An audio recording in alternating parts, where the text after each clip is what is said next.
خمسة سرالو مرحوم ولا كده ده؟ local breed. ليه الماء مرحوم. Oh, this is a mix of what kind of soil?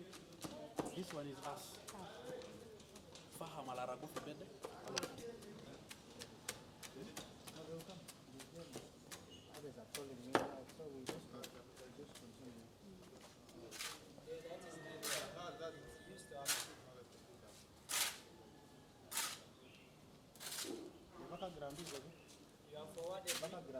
The background is okay. Background is very steady. Yeah. So what?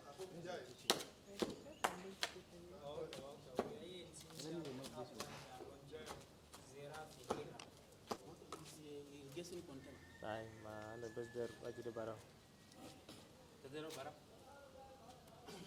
I think the water will come from. The water is up to this level. So it will take half of our sun. Sand. That will So what we are doing, what we do is that will not take long. The most important thing is how you're going to do the demonstrations. Yeah. So the idea of this is that we want to encourage people to do farming with the resources that they have. Like you see here, these are things which we have community in our families. At least we have a lot of asses.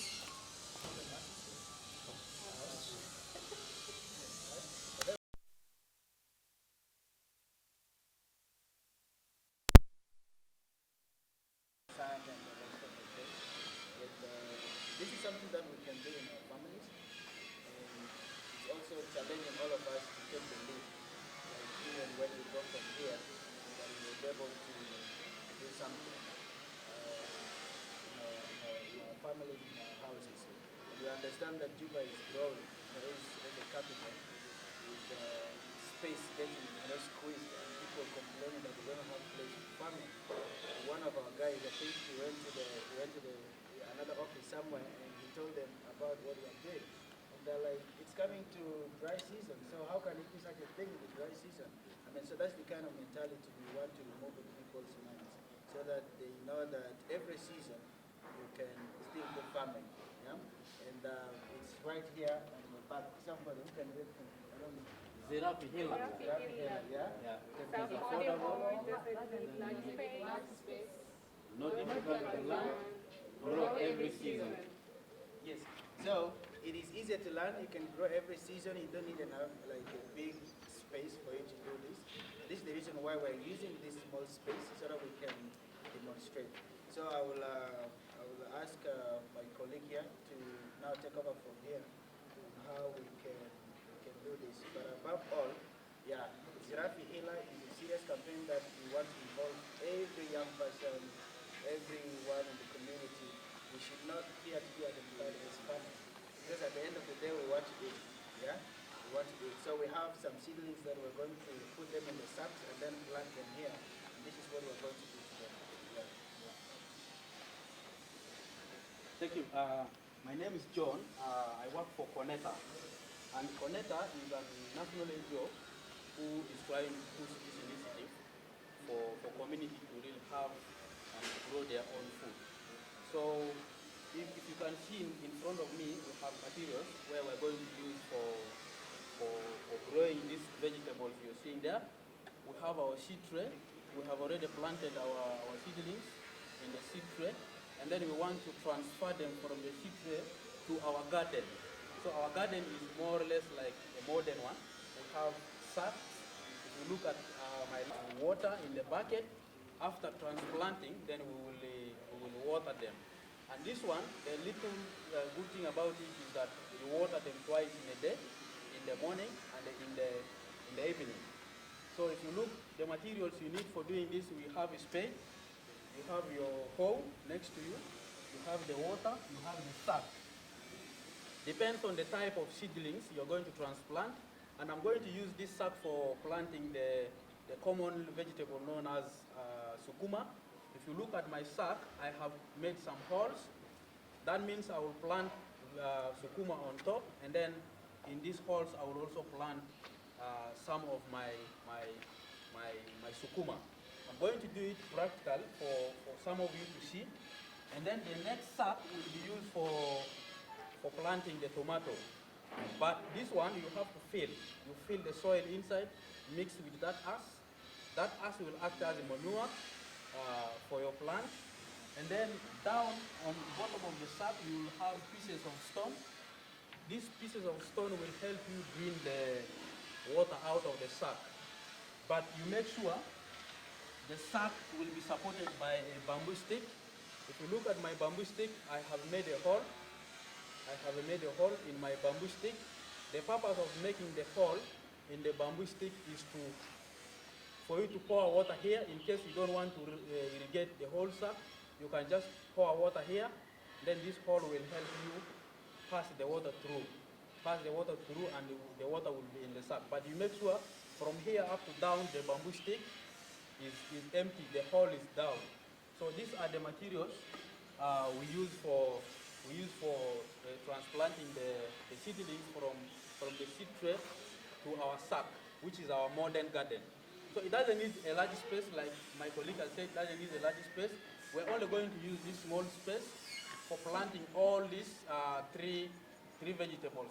In the seed tray, we have sukuma, we have tomato, then we have eggplant. So we're going to transplant this practically here, and we're are going to go to the practical aspect. I have my colleague Taban will help me in the mix-up. Thank you. Okay. So, how long they take actually to grow? Yes. Very important. Yes. If this sukuma is just you transplant it 4 weeks after planting it in the seed but after transplanting it to the sack, just 3 weeks you will harvest and you begin to eat. And then for tomatoes, tomato will need 6 months. 6 weeks. 6 weeks for you to start harvesting. And then eggplant also will want you to have 6 weeks for you to harvest. But it's a matter of how you manage it well. Just water. Water in the evening, and then water in the morning. So this is it. Okay, thank you. I will take you through, and also I have another idea, because the idea is to use the available local materials. It's not only that recommended we can use the seed tray, we can use the mango leaves to raise seedling out of it. We can cut a jerrycan, then we fold the mango leaves, then we can fill in with the soil, then we raise our seedling. Now, the advantage with this seed trays, either using the mango leaves, seedling that can take 3 weeks, either 4 weeks. It can be ready for transplanting in 2 weeks, either 3 weeks. Like the sukuma and the tomato we have here is now 18 days old. It has never reached that stage if you could use the bed nursery.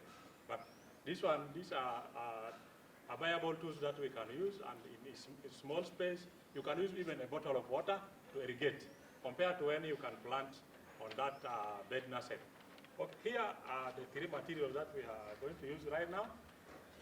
This is the soil that we can use. This is ash. Then we have the stones.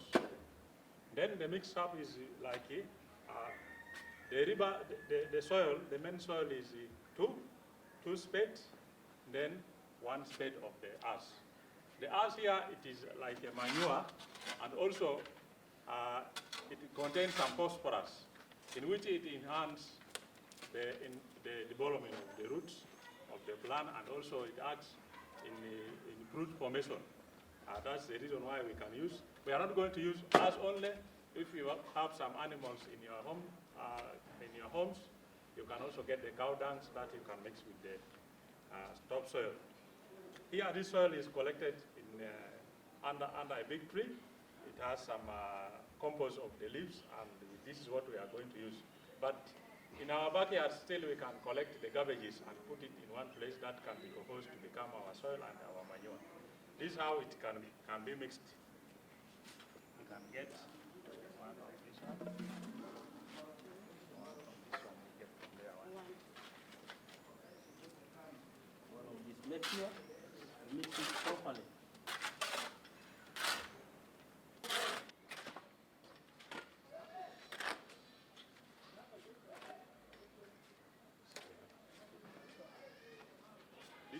broad media. It is now ready to be filled with the sack. The stone very well. Because this one helps you to drain the water. That's what the stone is called.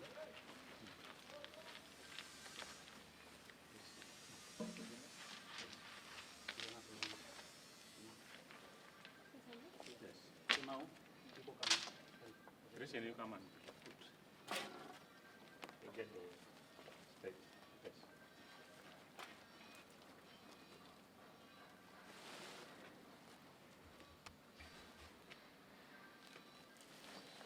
Someone else can come. So now, so now, Looks nice. here, your garden is ready. During transplanting, the steps we can do, we make sure where we are planting is wet in order for the nutrients within that soil zone to dissolve in order for the new transplanted seedling to establish. Now what we are going to do here, these are seed tray. Normally it is easy, you can carry it anywhere. And like here you can press from down, like this one. Then the seedling will come with all the roots, you see. Then you can, here you can mark where you can plant. After marking, then you can put some water here, where you are planting. Now you bring the water here. Yes. Yes. Nelson, go and plant. Like equivalent of 300 milligrams. You see? Like this one now you can put your seedling. Then you press. Now let's have other. Like this one. Somebody will come and while removing, How many of these will I be able to plant? 4. you can You plant can 4. plant one. I want many, so he said I do it. Okay, what am No, I hope this is not you weed. press from here. This is not real. This is not You see, you press. We're not planting weed. Huh? It comes like, you see now? Enough. You see, we can create for you all here. Then you plant there. It will not fall down? You will not. Just like this? Now you can press. You will add water.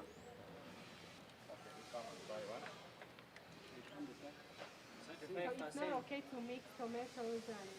Yes, you cannot mix tomato and this one. Okay. It is like Let me try They will one. the fight each children other. and the big people, when you put them together, the big one will eat more than the small one. They will fight each other.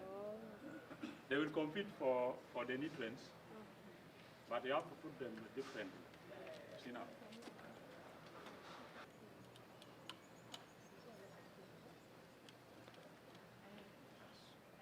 Now here we can plant maybe two types of vegetables. We have spinach here. It can go together with the skuma. Since in the beginning we are pronouncing sukuma. This name is imported from Kenya, but it is called collards. Collards. Then we have varieties of collards. We have Georgia, we have kale, we have thousand-headed. Okay. And spinach is part of collard. No, spinach is different also. Yes. Have you added Add one here. But why are we having Come and add some water. balls and what is the difference? Is there any difference? Or The difference between the big holes and the small holes depend on the material you use for breaking the holes. But you need to use a material that you have uniform holes. To avoid also, like now, if the hole is too big, when watering, if the mixture is not good, also it can erode. The soil can be eroded in that big hole. But the small one is the most preferable among these ones.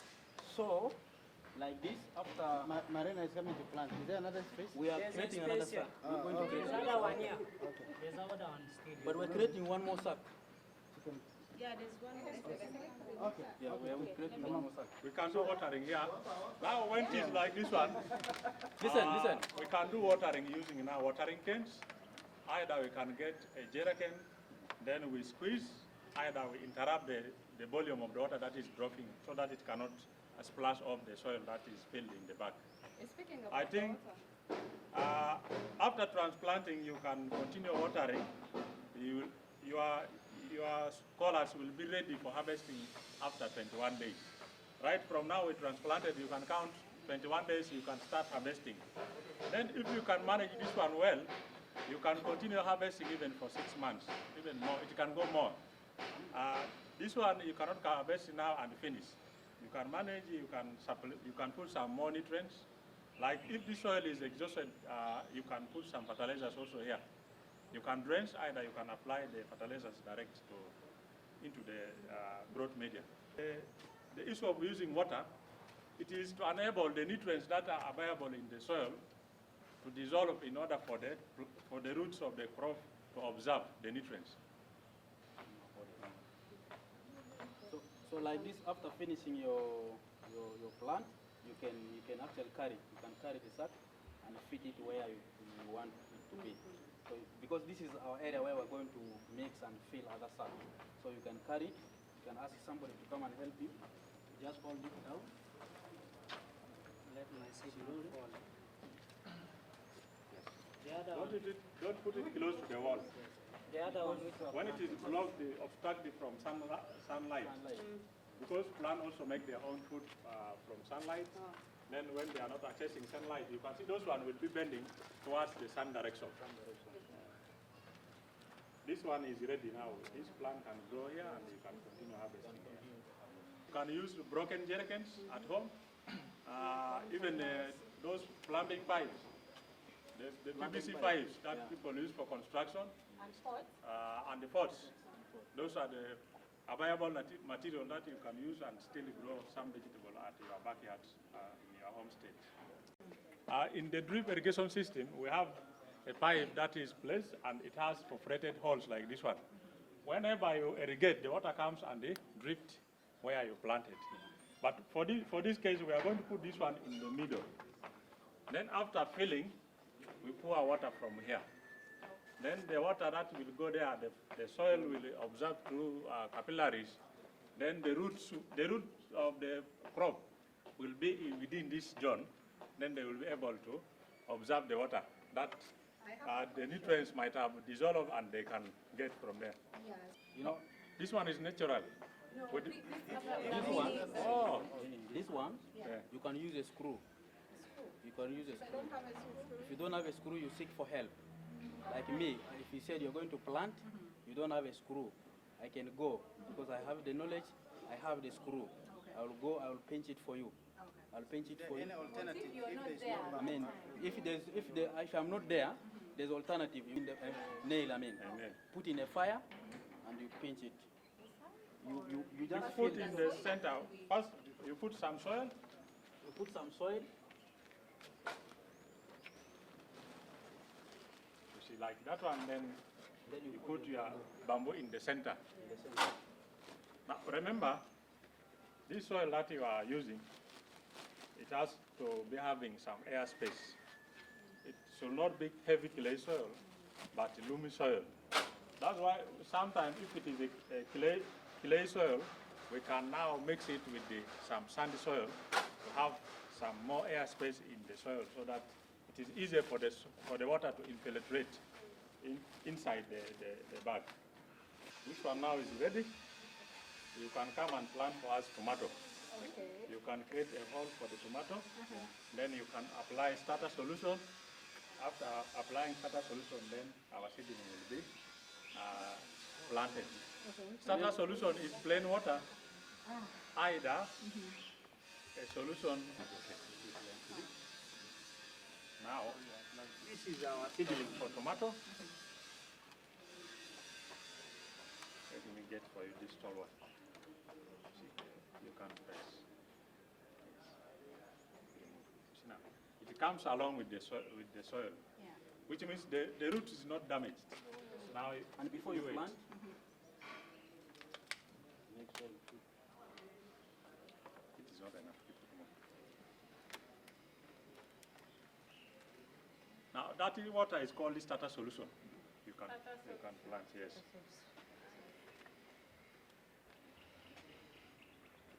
Now you make it straight, the seedling to stand straight.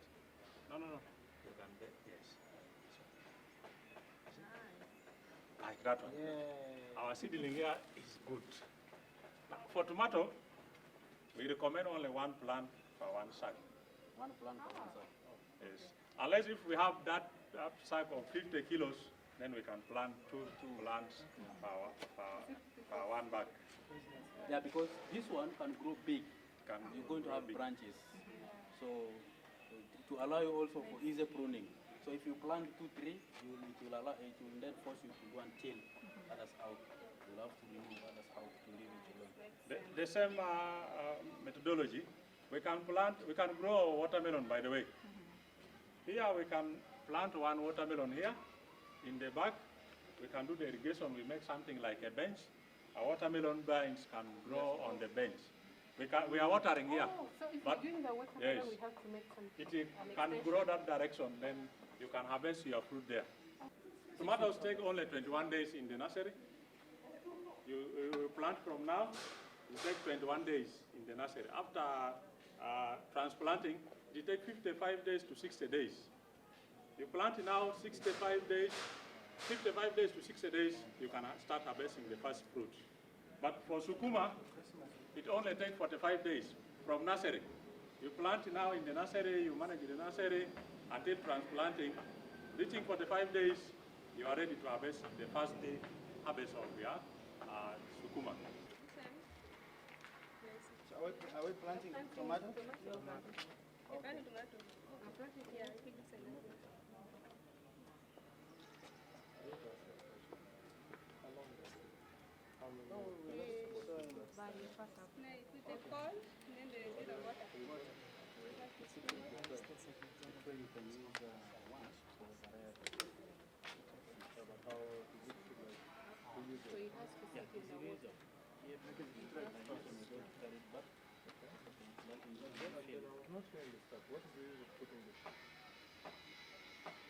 So this water is enough. Do watering. What will happen if I wash it? There's no problem. We can have several of our bags, then we can put it together, like between the lines of our bags can be like 80 to 90 centimeters, 80 to 90 centimeters. But from one bag and the other one, it is like now 30 centimeters. You see, we plant tomato, between one plant and the next plant is 30 centimeters. But between one line and the next line is 90 centimeters, either 80. Now, for this case, if we have to have two lines, we can have it. You see now? Also, they don't need to be close to each other. Now, here we can support.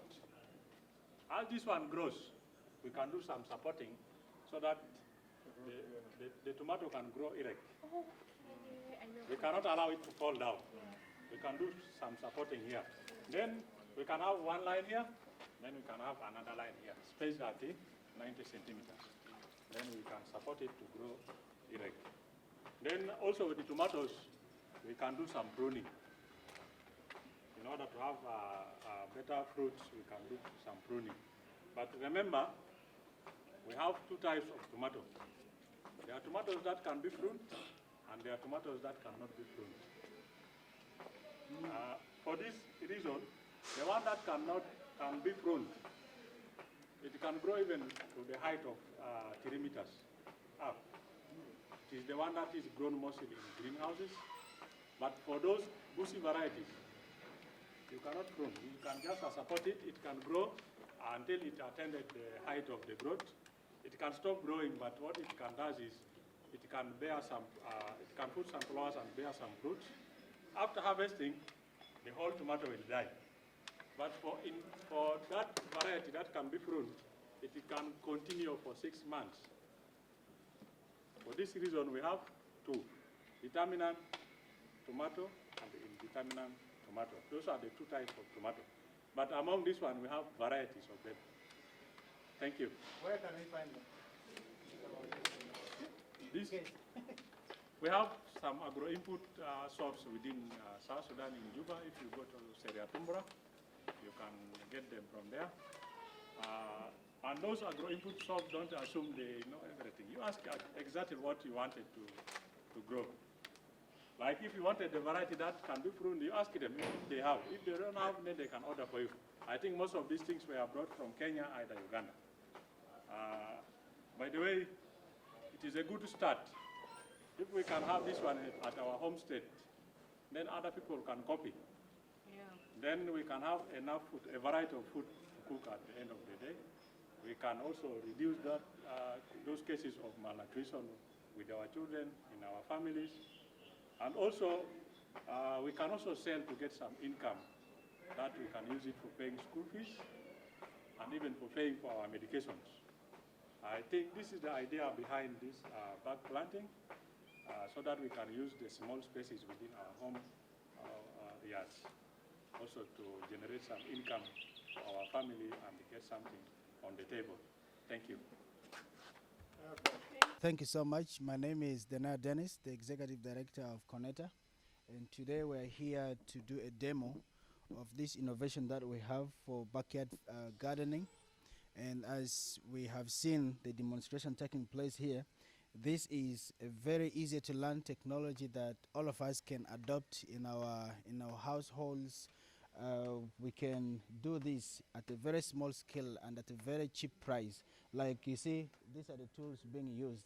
And why we're doing this is because we want everybody to take the challenge and also participate in this kind of farming, because this is where we will be able to sustain our foods, the best foods. Instead of going to the market and also waiting from other people, we'll be able to cultivate this. And as we heard, if this tomato here, can give out many fruits, we'll be able to sell them. It can support us in our families. So today, as we are launching out this, I invite everyone, wherever you are, so please let's take the challenge and let's start planting. Let our hands get dirty the way we did it here, and let's be proud that we're doing this for ourselves and also to save our families from malnutrition. So food security is a very big thing that wants all of us to participate. It's not, some people think it is your parents to do the cultivation. They think farmers are a specific category of people. But here we have learned that everybody can take the lead. Everybody can participate. You can as well do this in your family. And if you do that, we'd love to hear from you. Please get in touch with us. We'd love to come and see what you're doing in your household, in your family. We want to take pictures and also share your stories so that we can also inspire other people to do this more. Otherwise, this is what I want to say. Thank you so much.